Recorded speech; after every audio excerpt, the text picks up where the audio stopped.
아, 오늘, 뭐, 아, 네.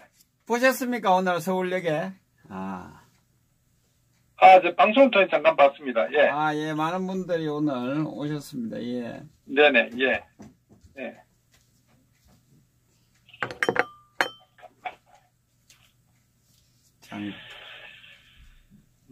잠깐만요. 이 사진을 지우고, 예. 어제 못한 부분이, 가만히 있어요. 어제 그럼 나중에 할까요? 네, 서로 관련되는 것 같기도 하고, 네네. 예. 2차 미북회담 이루어질까? 이 부분에 대해서 논평 부탁드리겠습니다. 네네.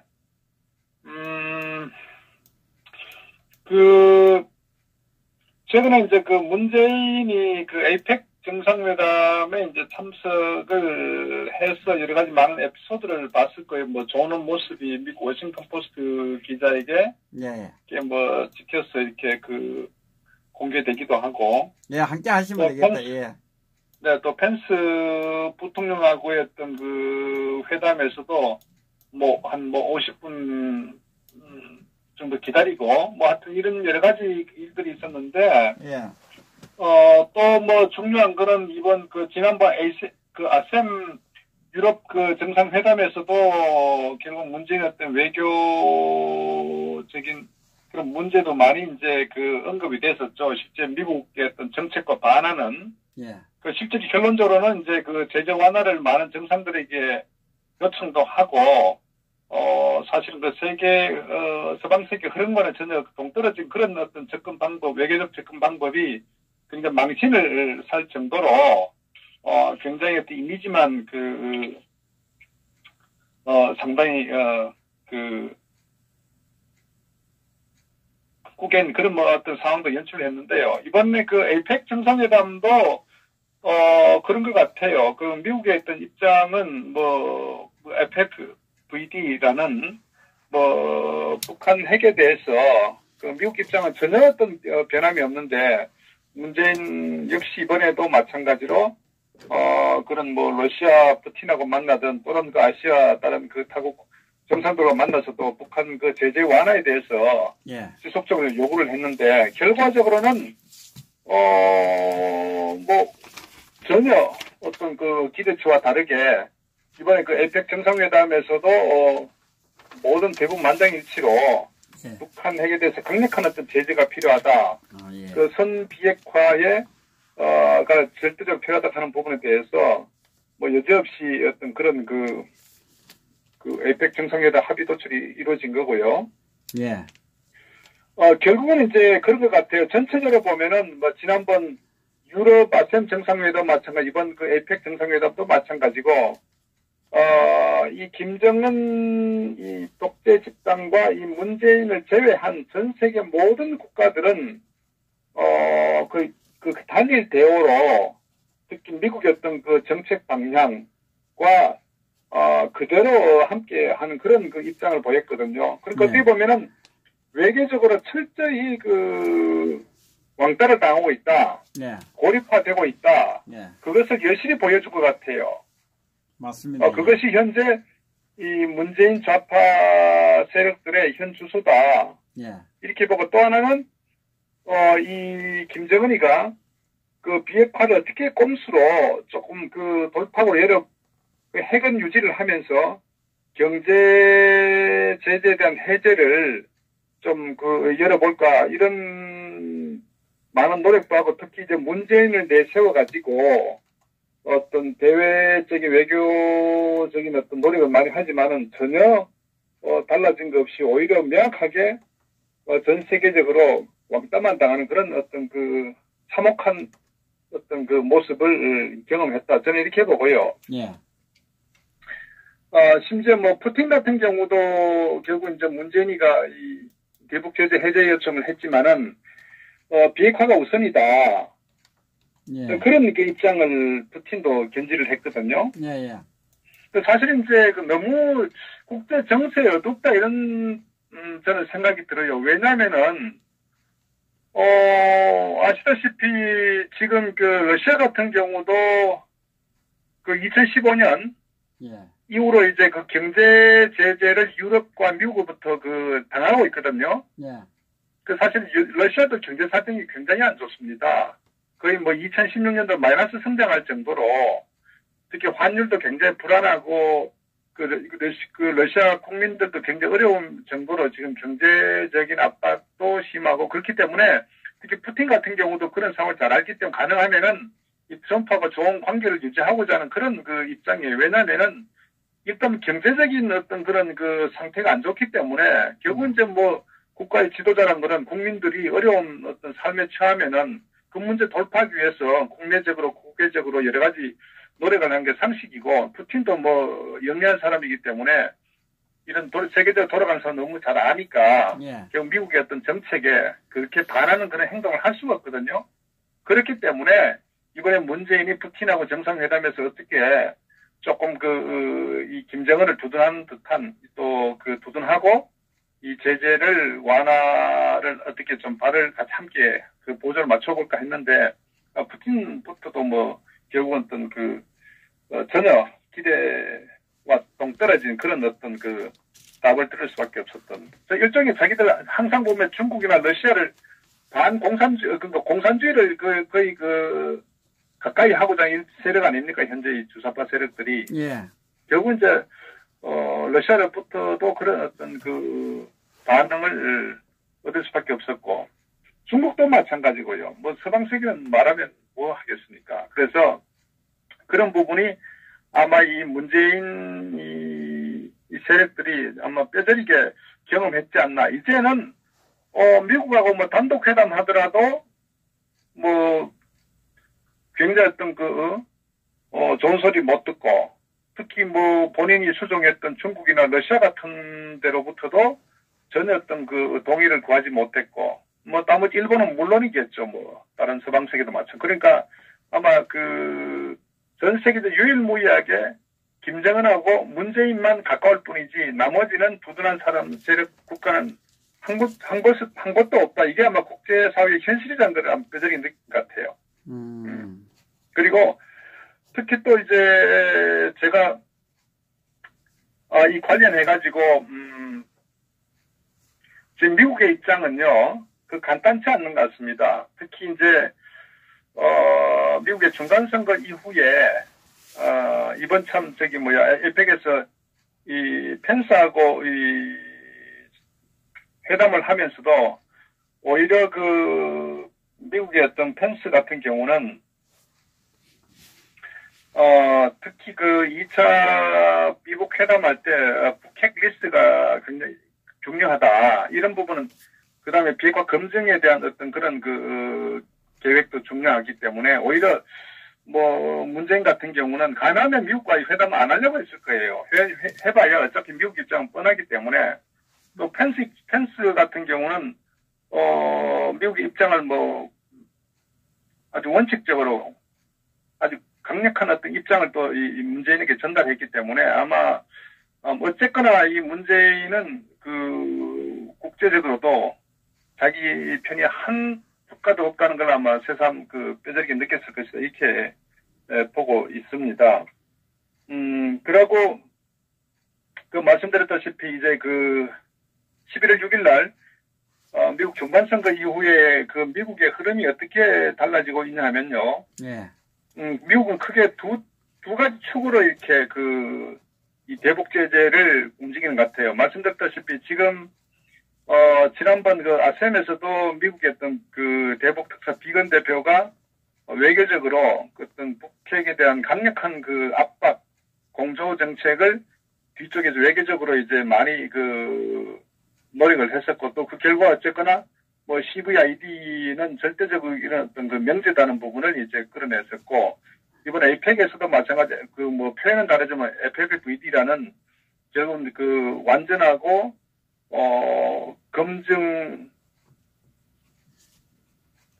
통한 어떤 그런 비핵화에 대한 부분도 이렇게 끌어냈기 때문에 결국 이것이 이제 미국의 어떤 국제 공조를 통한 대북 압박 제재를 강력하게 시행하겠다는 거 하나 하고요. 그 다음에 또 중요한 미국 그 자체적으로 예. 그 강력한 어떤 이 제재를 가하는 것 같습니다. 미 국무부에서도 심지어 뭐 지금 현재 그 해상 그 환적에 대한 강화도 굉장히 강화하는 것 같아요. 미국하고 영국 그 정부하고 또 국제 해상 그 보험업계 대표 이런 민간과 정부가 같이 그 모여가 영국에서 이런 그 대북 제재, 특히 해상 환적에 대한 그 대응책도 협의를 하는 그런 상황이고, 또 하나는 그 미 국무부에서도 북한에 대한 자금 차단을 국제 공조를 통해서 강력하게 지금 진행을 하고 있다. 예. 그래서 지금 그 세계적인 흐름은 이 제재에 대한 부분에 대해서는 미국 내에서도 행정부 내에서 강력하게 자기들이 할 수 있는 여러 가지 어떤 그 수단을 동원해서 진행을 하고 있고, 또 한쪽으로는 국제 공조를 통해서 정말 물샐 틈 없이 철저하게 지금 그 이 상황을 가하고 있거든요. 이게 지금 현재 이 북한을 대하는 그 특히 이 중간선거 이후에 가시화되는 그런 상황 같습니다. 실질적으로 또 우리가 뭐 경험하다시피 그 전에 재무부나 또 이 미 대사관에서 국내 어떤 은행들과 국내 기업들에 대한 그 개별적인 관리, 뭐 이까지도 지금 되고 있기 때문에 지금 촘촘하게 완전 그물망식으로 지금 대북 제재를 하고 있는 것 같아요. 지금 이게 이제 현재 그 한반도를 둘러싸고 있는 특히 북한을 겨냥한 이 강력한 그 압박 공조가 지금 진행되고 있다. 이 부분이고요. 이 관련해서 이제 트럼프의 정책은 그런 것 같습니다. 전략은. 기본적인 트럼프 전략은 두 가지인 것 같습니다. 정치적 측면에서 접근하는 방법이 하나 있고, 그 다음에 미국의 어떤 그 대북 그 비핵화에 대한 그 원칙적 측면 두 가지가 있는데, 지난 6.12 싱가포르 회담에서는, 좀 그 정치적 측면 접근 방식이 좀 더 강했다. 그런 느낌을 지금 많이 받고, 실질적으로 그 이후에도 보면은 이제 많은 미국의 북한과 했던 그 정상회담 했음에도 불구하고 가시적 효과가 없었다 하는데, 트럼프는 잘 됐다고 하는 것은 결국은 본인 스스로가 중간선거에 정치적인 어떤 그 활용 가치를 높이기 위해서 나름대로 전략적으로 접근했다 이렇게 보고요. 예. 그리고 지금 현재 이제 선거가 끝났기 때문에 지금 이 주관심사는 그러면 북한과의 어떤 그 회담, 2차 회담에 대해서는 어떻게 될 것이냐 하는 부분인데요. 굉장히 중요한 그 메시지가 또 하나는 트럼프는 그 서두르지 않겠다 하는 부분 하나 언급한 거 있고, 두 번째로는 2차 미북 회담이 뭐 내년 초 또 언젠가는 뭐 이루어질 것이다 하는 얘기인데, 그 두 가지 의미는 뭐냐면은 일단은 미국의 트럼프는 서두를 필요가 없다는 얘기는 이미 정치적인 어떤 이슈 같은 거 선거나 이거는 특별히 없기 때문에 강력한 제재를 통해서 북한을 압박하게 되면은 결국은 이제 코너에 몰리는 건 북한이기 때문에 예. 결국 이제 트럼프가 어떤 시간을 충분히 가지고 이제 가겠다는 그런 어떤 그 전략적 측면 하나 있고, 두 번째로는 만약에 미북 회담이 이루어진다고 가정했을 때는 그게 전제 조건이 뭐냐, 그 비핵화에 대한 어떤 그 분명한 그 핵리스트 같아요. 폼페이오도 펜스도 얘기했지만은 결국 이제 2차 정상회담 할 때는 분명히 트럼프가 그 정치적 어떤 목적 측면보다는 이번에는 실질적인 구체적인 결과물을 내야 되기 때문에, 안 그래도 뭐 그 이후에 많은 그 미국 민주당이나 이 조야에서도 언론도 물론 비판을 많이 했는데 결국 구체적인 어떤 결과물이 없었다는 얘기거든요. 그것도 트럼프도 잘 알죠. 그래서 이번 2차 정상회담에는 반드시 사전에 조율이 돼야 될 부분이 북한 핵은 몇 개가 있는지, 핵물질은 어느 정도 있는지, 어느 쪽에 있는지, 이런 그 전반적 그 리스트업이 테이블에 올라와야 그 다음에 2차 미국 정상회담이 이루어질 수 있다. 이게 지금 트럼프의 그 기본 정책이고 전략이거든요. 그러니까 어떻게 보면 이제 트럼프 입장은 서두르진 않는다. 단 회담이 열리기 위해서 이런 선결 과제들이 어느 정도 충족이 돼야 된다 하는 부분, 바로 그것이 소위 말해서 폼페이오나 김영철하고 회담을 하든 또는 비건하고 뭐 최선희하고 회담을 하든 간에 그 회담 전에 충분히 이루어져야 되는데, 그 미국은 이제 급할 게 없죠. 트럼프는 어차피 2년 후에 이제 뭐 자기 어떤 그 대선에 준비를 하면 되니까. 예. 그런데 이제 반면에 지금 지금 국제적으로 엄청난 제재를 굉장히 촘촘하게 지금 진행하고 있거든요. 그러니까 결국은 이제 북한의 이 김정은 같은 경우는 마음이 조급하죠. 오히려 진행된 건 아무것도 없고 문재인이를 내세워가지고 해제에 대한 어떤 압력을 많이 가하지만 결국 문재인이가 나름대로 노력한다고 하지만은 실제 바깥 세상에 가보면은 굉장히 차가운 그런 반응만 결국 이제 본인이 경험했기 때문에 아무것도 못 하잖아요. 더더구나 이 국제 공조에 좀 허물어 보려고 했는데 말씀드렸다시피 러시아든 중국조차도 거기에 반응을 보이지 않고 네. 그리고 이제 국내 경협을 통해서 좀 무리수를 떨려고 하는데도 미국에서 워킹그룹을 만들어 가지고 처음부터 완전 철저하게 이 모니터링, 사전 어떤 감시, 또 어떤 허가 이런 부분을 미국에 강력하게 요구를 하고 있죠. 그러니까 이 문재인이나 김정은이는 완전히 코너에 몰려 있는 거예요. 이럴 수도 저럴 수도 없고. 그러다 보니까 이제 어떻게 하느냐. 나름대로 이제 군사적인 어떤 그런 쇼를 한 것 중에 하나가 어저께도 신형 장사장포를 이렇게 시험 발사하는데 김정은이가 현지 지도한다거나. 결국 이건 무슨 얘기냐면은 미국이든 하나의 정치적 쇼거든요. 너희들 자꾸 이러면 나는 이렇게 군사적 도발을 할 수 있다 하는 이런 메시지 전달이거든요. 그러나 미국에서는 눈도 하나 깜짝 안 합니다. 미국에서는. 그러니까 얘들이 할 수 있는 게 지금 아무것도 없어요.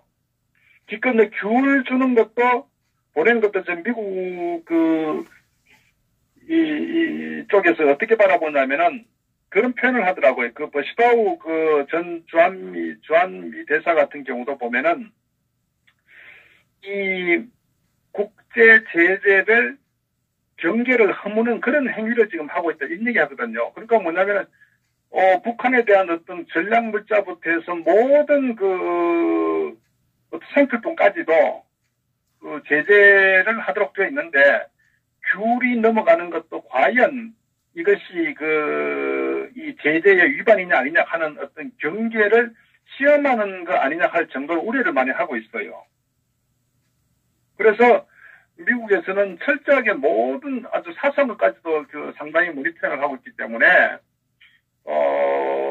지금 이 문재인이하고 김정은이하고는 제가 볼 때는 점점 더 코너에 몰리는 그런 상황이다 이렇게 보고요. 결국은 그러면 과연 이 김정은이가 핵 물질을 과연 2차 정상회담 하기 전에 합의할 수 있나? 저는 개인적으로 어렵다고 봅니다. 왜? 현재 전부터 그런 얘기했죠. 이번 미사일 발사 기지 대충 16개, 20개 되는 것 중에서 13개가 지금 어떤 운영 가동 중에 있다 해가지고 이제 미국 뉴욕타임즈나 이렇게 많은 이슈가 됐는데 트럼프는 이미 그거 알고 있다. 이런 얘기 했거든요. 자, 그러면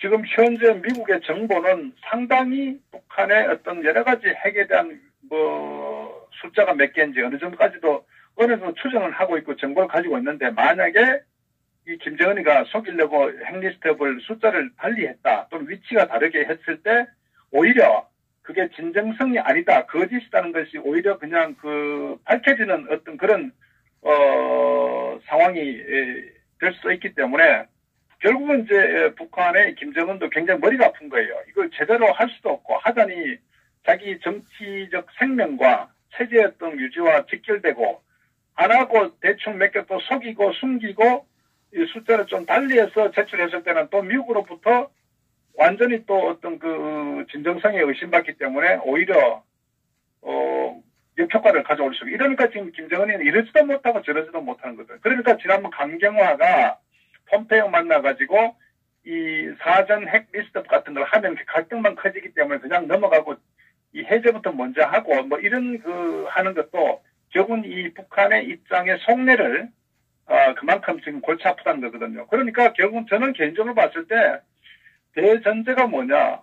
북한의 김정은은 이 비핵화 핵을 갖고 있지 않으면 자기 체제가 무너진다는 것을 너무나 잘 알고 있어요. 그래서 많은 전문가들은 북한은 핵을 포기하지 않을 것이다 하는 어떤 전망을 하는 것도 핵과 김정은 독재 집단의 존속과 같이 가기 때문에 김정은 경무든 간에 핵을 포기할 수 없는 거예요. 이것이 김정은의 지금 현재 딜레마고 실체라고요.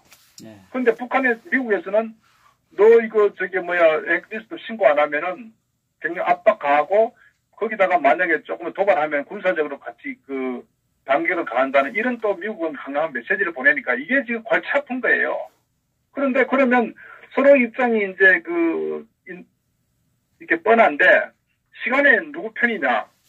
그래서 미국이 하는 전략이 국제 공조를 통해서 자금에 대한 원천 차단. 그래서 지난번 그 6,300만 불도 종결시켜버린 거고.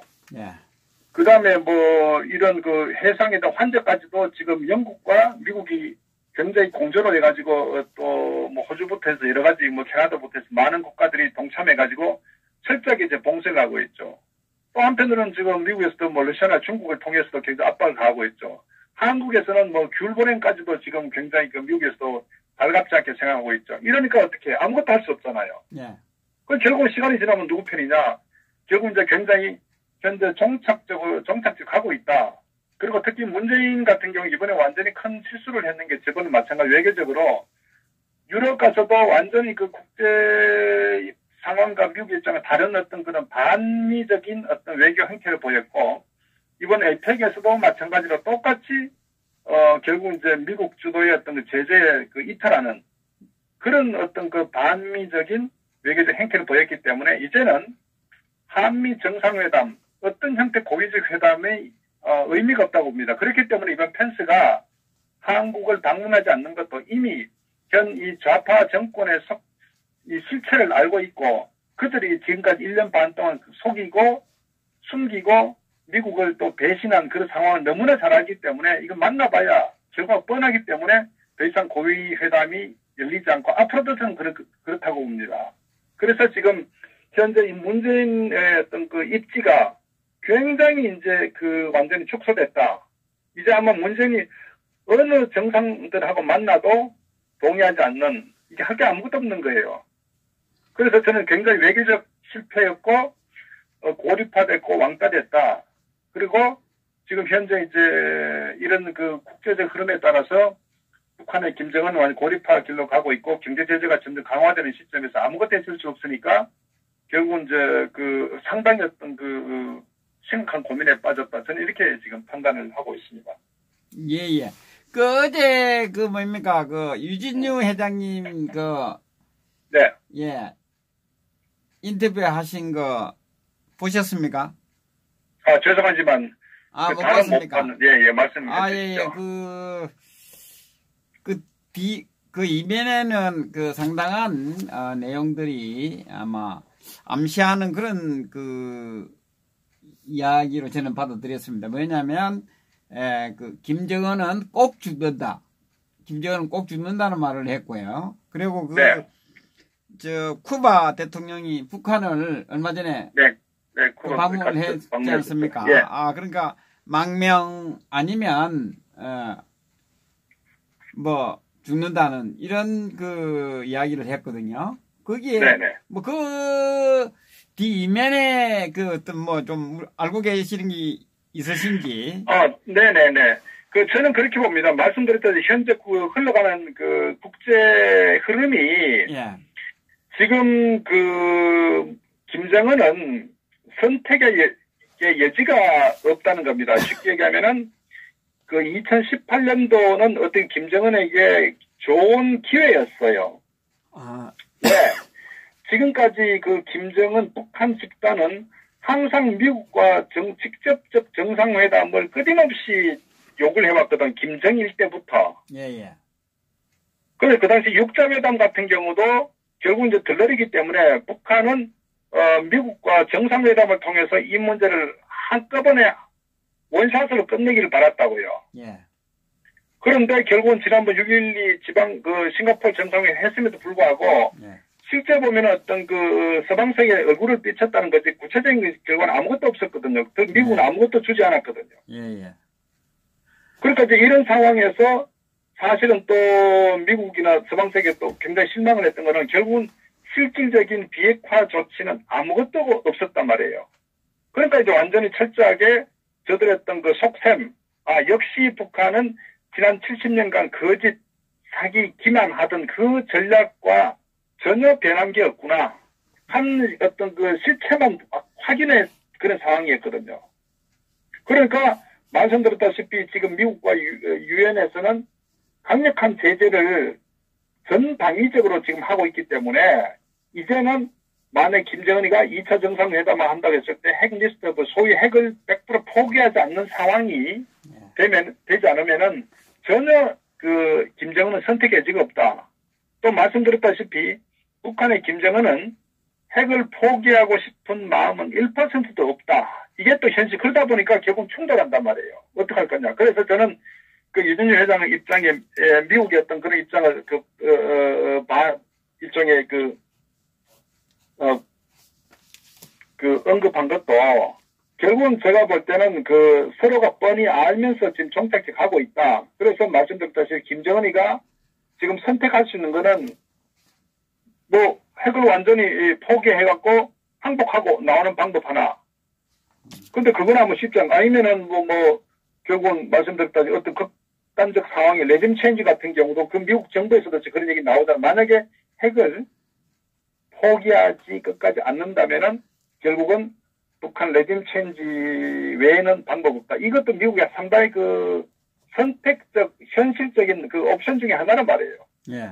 그래서 미국이 북한 북폭을 하는 것보다는 레짐 체인지를 하는 게 현실적으로 훨씬 더 위험성이 적겠죠. 부담도 적고. 예. 그게 더 확실한 방법이고. 그러니까 저는 그런 부분이 상당히 녹아 들어가 있는 거 아니냐. 그래서 큰 흐름을 봤을 때 내년 1월 달에 2차 미국 정상회담이 기대는 하고 있지만 문제는 열리기 위해서 필요한 조건 충족돼야 되는데 그게 쉽지 않은 것이다. 결국은 미국도 어느 정도는 인식하고 있기 때문에 그래서 아마 2단계 준비를 하지 않겠느냐. 저는 그렇게 판단합니다. 그 부분이 일종의 어떤 김정은의 어떤 레짐 체인지 아마 드러내는 그걸 협상에서 그게 망명이 되든 아니면 어떤 어떤 지역 타겟 스트라이킹을 해가지고 김정은을 완전 도려낸다거나 이런 부분이 저는 앞으로 굉장히 이제 앞으로 2019년대 연말 돼서 아마 좀 현실적으로 언급될 수 있는 상황이고 충분히 가능한 시나리오 중 하나다 이렇게 봅니다. 아마 유진영 회장도 그런 맥락이라고 저는 판단합니다. 그러니까 6.12 때는 하고는 완전히 다르다. 모든 것을 내놔야 된다. 이제는 이제 간복이 이거 다 끝난 거죠. 다 끝났죠. 아시다시피 시기를 좀 돌려보면은 결국 이제 우리 평창 올림픽 이후에 굉장히 위기 상황이 도래돼가지고 결국 이제 이 정영회 특사가 이제 평양 가가지고 일종의 김정은 면담하고 바로 워싱턴 나가가지고 북한은 이렇게 비핵화 의지가 있다 이렇게 해가지고 또 4.27 판문점 쇼 나오고 그 다음에 또 9.19가 쭉 연결됐잖아요. 6.12도 나오고 그 과정에서는 뭐냐면은 미국도 어느 정도 북한의 어떤 속셈을 알고 있지만 그러나 이게 이제 극단적 상황보다는 그래도 외교적으로 해결할 수 있다면은 그런 측면에서 하나의 2018년도 금년은 이렇게 진행되어 왔는데 결과적으로 현 시점에서 달라진 게 아무것도 없다는 얘기죠. 그리고 오히려 문재인은 해외로 다니면서 반미의 외교 노선을 걸었기 때문에 이제는 명확하게 입장을 파악했다는 거죠. 완전히 그냥 검증 끝난 거예요, 이게. 이제는 정말 콩으로 매듭을 쓴다고 하더라도 안 믿는다고요. 그래서 말씀드렸다시피 미국의 고위직들이 한국에 오지 않는다고요. 회담하지도 않고 이미 이제 더 이상 필요 없다고 판단하기 때문에. 그럼 이제 뭐예요? 이제는 정말 실질적으로 어떤 최종적인 결론만 남은 거죠. 그렇기 때문에 저는 지금은 미국에서는 한국 완전히 아마 왕따 패싱 시켜버릴 것 뻔하고요. 북한과의 어떤 회담에서 최종적인 어떤 메시지 죽을래? 항복할래? 저는 두 가지 지금 메시지가 지금 가고 있다. 저는 그렇게 판단합니다. 그래서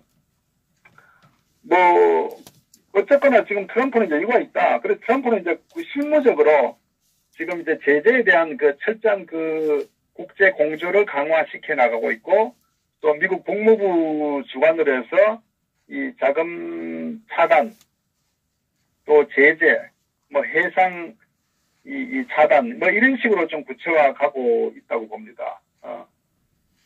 결국은 그 6월 12일 날 그 김정은에 대한 실체만 그 트럼프 대통령이 알아낸 거네요. 그죠? 그리고 저는 그런 것 같아요. 그 트럼프는 뭐냐면요. 예. 그 중간 선거의 전략적 그 대응에 상당히 훨씬 더 비중을 높였던 것 같아요. 예. 중간 선거. 예. 그러니까 왜냐면 어차피 북한 얘들이 쉽진 않을 거라는 판단도 하고 예. 또 이제 그 폼페이오를 북한의 평양 4번이나 보냈는데 사실 소기의 성과를 이루지 못했거든요. 결국 그러나 그 갔다는 자체가 하나의 어떤 기대치를 높이고 그거 이제 국내 언론으로 활용해서 결국은 이제 그걸로 인해서 이제 이 중간 선거에 좀 정치적으로 이용했다. 저는 그게 컸다고 봅니다. 그러니까 이제 딱 끝나니까 완전히 이제 확 돌변하잖아요. 그러니까 어떻게 보면은 예. 뭐 김정은은 시간을 벌었고 예. 문재인은 어떻게 보면은 자기 어떤 그 실체를 완전히 드러내는 어리석은 어떤 그런 짓을 했고 또 트럼프는 뭐 어쨌거나 선거 전략적 활용을 했고 어차피 그게 뭐 이번 그 2018년도 한 해는 전체 내용을 완전히 파악을 한 확정한 그런 시간이 됐기 때문에 2019년부터는 이제 행동에 들어가고 완전히 그 뭐 코너에 모는 그런 어떤 그 상황이 지금 놓여 있다. 이렇게 우리가 판단해도 될 것 같습니다. 결국 뭐 죽을래 항복이나 똑같네요 뭐 이거 그죠? 그럼 내가 정말 사망할래 항복해서 명명 가든지 아니면 둘 외에는 없어요. 그리고 미국 말씀드렸다시피 다시 강조드리지만은 김정은은 핵을 절대 포기하지 않습니다. 핵을 포기하지 않는다고요. 그러니까 결국 그 부분에 대해서 미국이 인정을 해주면 살아남는 거고 그렇지 않으면은 결국은 뭐 체제가 교체가 되든지 망명하든지 뭐 저는 그 상황이 2019년도에 전개될 거다 이렇게 지금 예측을 합니다. 그리고 이게 또 딜레마가요. 2차 미국 정상회담을 김정은도 해야 되는데 해야 뭐 돌파구 열리거든요. 네. 그런데 거기에다가 핵리스트업을 먼저 펜스 얘기했지만은 핵리스트업을 제시하라고 하잖아요. 핵은 몇 개 있고 물질은 어느 정도고 어디에 숨겼는지 위치를 그러면 끝나버린다고요. 그러니까 이게 지금 골치 아픈 게 미국이 알고 있는 정보와 얘들이 제시한 것과 이 크로스 체크 해가지고 이 다르면 그 문제. 그러니까 어차피 이게 참 쉽지 않아요. 이게 하는 게. 뭐 저는 어쨌거나 뭐 그 상황이 앞으로 전개되는데 그 현재 이 좌파 정권이 지금 그 완전히 그 룸이 소위 말해 자기들이 이제 미국 통해서 이런 얘기 할 것도 믿지도 않고 이제 거리도 없어졌고 그렇다고 뭐 북한에서는 계속 쪼는데 뭐 경협의 어떤 지원을 할 수도 없고 이제는 개별 기업에 대해서 이렇게 막 제재를 가하는 이런 상황이 되니까 이럴 때 완전히 코너에 몰린 거예요. 그러니까 김정은이 이렇게 되면 문재인도 같이 가는 거 아닙니까? 완전히 이제 앞으로 좀 예를 들면요, 만약 김정은이가 제거가 된다 그러면은, 결국은 아마 큰 변화가 오게 되고, 어차피 이 종북 북한을 따르는 어떤 추종 세력들, 사회주의 추종하는 세력들도 동시에 결국은 이제 드러낼 수밖에 없겠죠. 큰 변화가 있겠죠, 한반도에. 뭐 전체적으로 보면은, 이제는 간보는 시기는 끝났고, 구체적으로, 뭔가 이제 우리가 왜 바둑을 하면 마지막에 복귀하듯이, 이렇게 거의 이제 마지막 상태에 왔다고 이렇게 상황이 흘러가는 것 같아요. 예. 그리고 어제 유진유 회장님이 박근혜 대통령에 대해서 이야기를 했거든요. 국무부에 네네. 한국가가 있는데, 한국가에서 김대중 그때 사형 선고 내렸을 때, 그죠? 전두환 정권 때, 그때 미국에서 데려갔지 않습니까?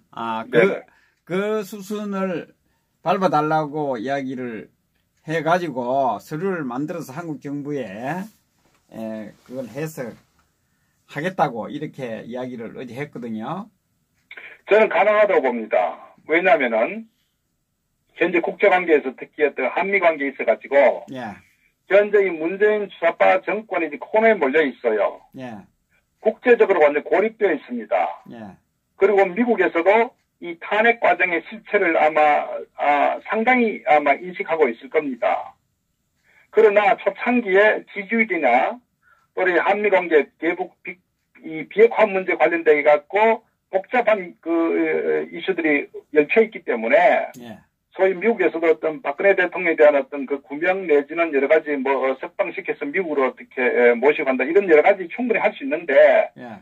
정치적으로 핵이란 문제가 복잡하고 어떤 정권 초창기였기 때문에 또 국제관에도 이 관계였기 때문에 그런데 지금은 모든 것들이 이제 안개가 이제 거쳐가고 있는 상황이면서 현재 이 주사파 정권의 힘이 완전히 빠지는 그 두 가지죠. 국제간의 관계에서도 이미 이제 고립화되어 버렸고 둘째 국내 정치적으로도 이미 3년 차에 접어들기 때문에 어차피 지지율은 빠지게 돼 있기 때문에 미국에서 어떤 힘을 가했을 때 얘들이 어떤 그 노할 수 없는 일종의 또 딜을 할 수도 있을 거예요.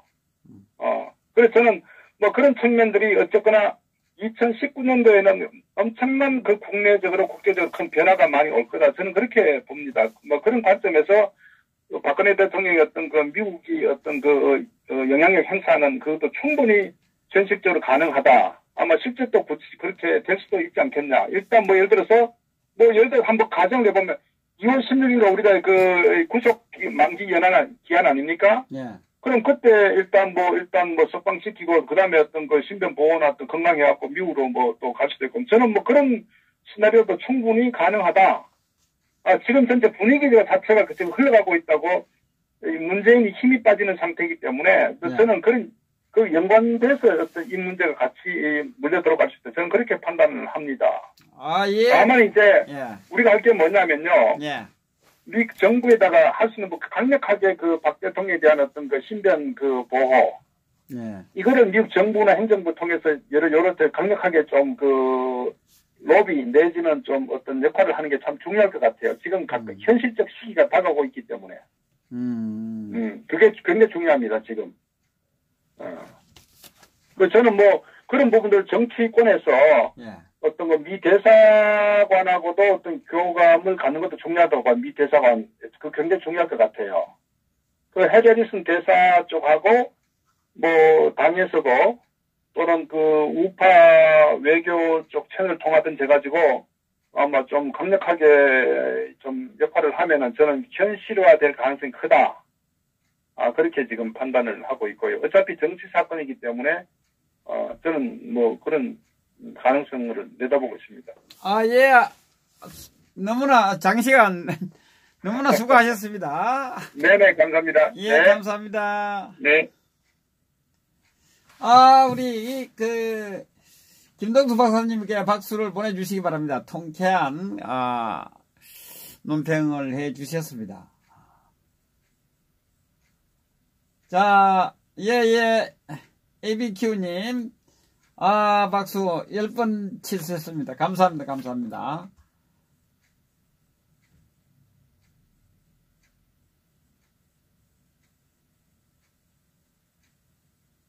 센서님 짝지사, 최철모님 짝지사, 우리 김동수 박사님 말씀을 드리니까, 힘이 나시죠? 힘이 나시고,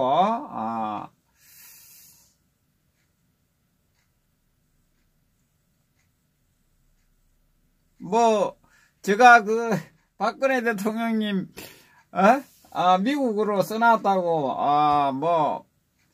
전화도 오고, 메시지도 오고, 너무 나갔다, 이런 그런 이야기를 많이 들었는데, 어제 유진유 회장님 인터뷰 내용 그대로입니다. 그대로고.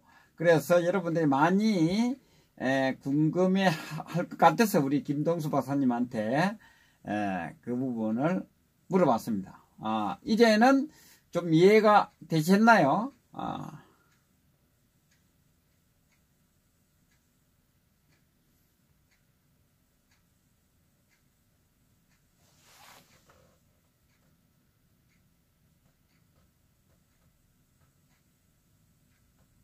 제시케아 님도 오셨습니다. 저는 여러분들에게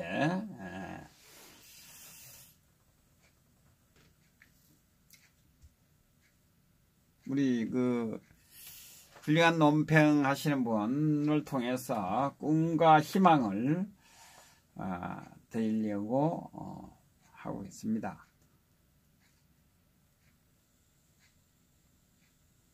저는 없는 말을 꺼내지 않습니다. 그것도 미국으로, 그것도 유진희 회장님이 미국에서 한국에 오셔서 한 내용을 근거로 해서 달았습니다. 아무 근거 없이 제가 마음대로 할 수 없습니다. 우리는 이겠다. 이 부분은 우리가 희망사항이기 때문에 이런 부분 우리에게 듣기 좋은 것은 대출을 좀 받아서 미리 대출을 받아서 해도 상관이 없기 때문에 그렇게 이해를 좀 하시면 되겠습니다. 또 어떤 분들은 박근혜 대통령님 미국으로 그거는 희망 고문이라고 이야기하는데 너무나 우리 또 많은 분들이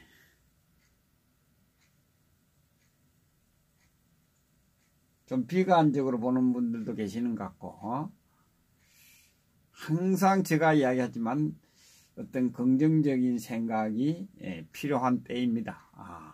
우리가 보다시피 이 태극기를 들고 있는데 이 태극기 들어서 뭐해? 그러면 될 이유도 없고 아무것도 없습니다. 그러면 우리 박근혜 대통령 누가 구출하며 이 자유 대한민국은 누가 지키겠습니까? 100만 분의 1의 희망이 어떤 신라 같은 희망이 있으면 우리는 태극기를 힘차게 들어야 됩니다.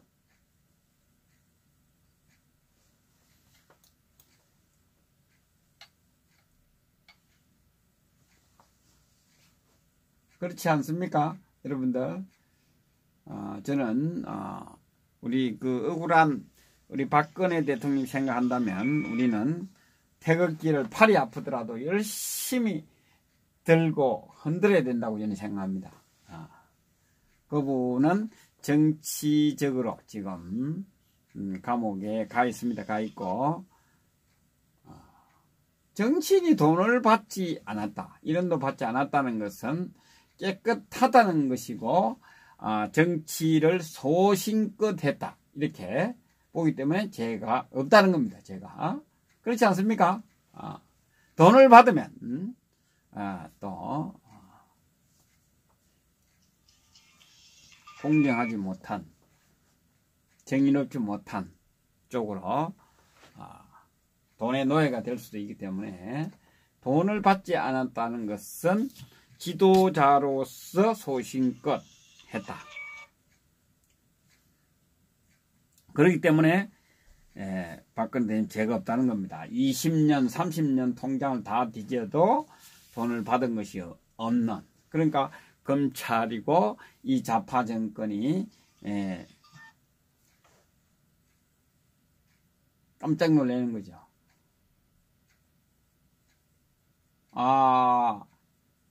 허준호님, 제발 박근혜 대통령 아프지 마세요.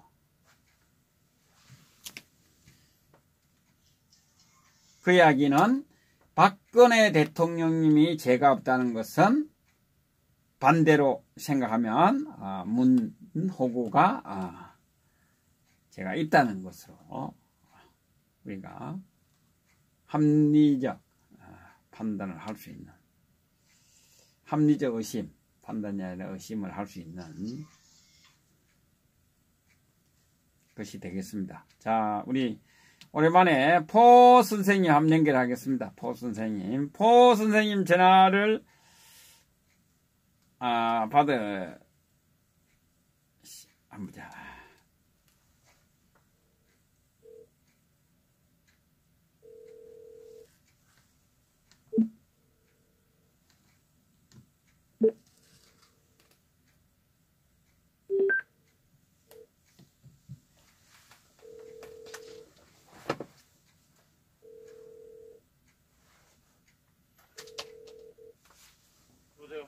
예, 안녕하세요.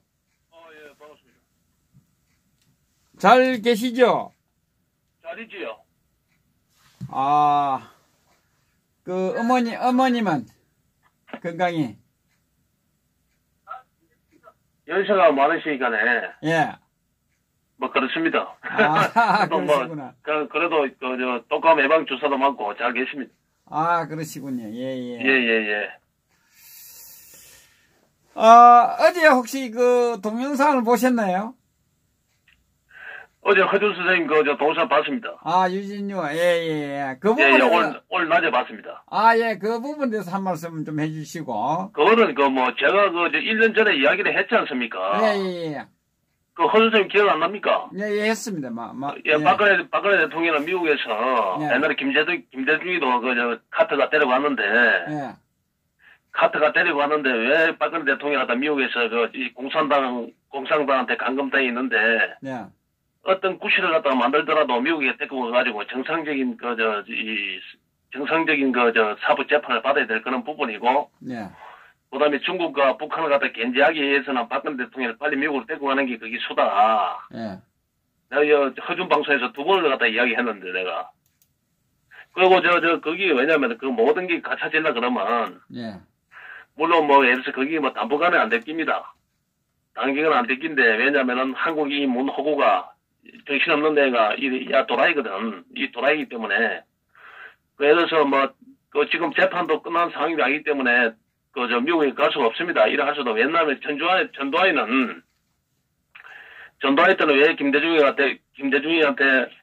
김대중이 그래 보냈냐 하면은, 미국의 인권단체에서, 예를 들어서 미국의 인권 자익화된 단체에서, 레이건 정부가 바로 탄생했기 때문에, 예. 레이건 정부가 바로 탄생했기 때문에, 일치가 전두환하고 레이건 정부가 이게 맞아떨어진 거거든. 왜냐면 전두환은 김대중이를 갖다가 바로 재판을 받아 죽일라 하니까 좀 부담이 있고, 왜? 외국에서는, 우리나라에서는 김대중이가 사기를 쳤지만, 외국에는 우리나라 사정을 제일 모르지 않습니까? 모르니까 민주화 운동을 한 줄 알고 있다는 말입니다, 미국에서는. 예. 그렇기 때문에, 바로 죽이자니, 이 계력이라 이 말이죠. 그런 상이, 무조건 죽이지, 내란죄이기 때문에 죽여야 되는데, 미국의 봐서는, 예를 들어서 군사정부에서 이 민주 인사를 죽이는 거 아니냐. 이런 식으로 예를 들어서 생각할 수 있다는 말입니다. 예. 그래서 미국에서 망명을 신청하니까, 그러면 전두환이가 김대중이한테 뭘 받았냐면 각서를 받았다고. 각서를 갖다 대신 왜? 후세에 김대중이가 이 강주 사건을 내란을 갖다가 일으켰다는 걸 갖다가 학답을 받기 위해서 이 증거로 문서로 남기기 위해서 자필로 각서를 받았다고. 예. 지가 그래 했다. 앞으로는 절대 정치를 안 할 것이고, 만약에 미국의 망명이 성사되면 앞으로 절대 정치를 하지 않을 것이다. 이런 걸 갖다가 눈물을 흘리면서 이학봉이한테 각서를 갖다가 이학봉이가 받았습니다. 예. 받아가지고 그래가지고 미국에 이제 보냈는데, 미국에서 또 전두환은 왜냐면은 이 김대중이를 보내문에 내가지고 이제 한국에 이제 새로운 정치가 시작되었다. 새로운 정치가 시작됐다 하면서 레이건한테 박정희 대통령이 핵을 만든 거, 핵을 갖다가 그때 박정희 대통령께서 핵을 완전히 성공을 해놨거든. 핵을 다 만들어가지고 80년대 10월 1일 날 국군의 행사 때 세계 만방에 우리가 핵을 가지고 있으니까, 김정은이 몇 길로, 김정은이라든지, 북한의 돼지 새끼 산부자 몇 길로, 지지번하게 예를 들어서, 지지번하게 그런 식으로 하는 게 아니고, 박정희 대통령이 정상적으로, 우리는 핵을 개발했다. 우리 공산당을 갖다가 무찌르기 위해서, 우리 핵을 갖다가 우리 자유적으로 핵 개발을 했다. 뜻하게, 80년 10월 1일 날 국군의 행사 때 그걸 갖다가 세계 만방에 보여주려 했지요. 한국인자는 어느 누구도, 미군도 예를 들어서, 미군도 철수하려면 철수해라. 철수하려면 철수하고, 이제 김일성이 너거, 중국 너거 우리한테 이래저래 하지 마라. 일본 너거도 예를 들어서 우리하고 장난치지 마라.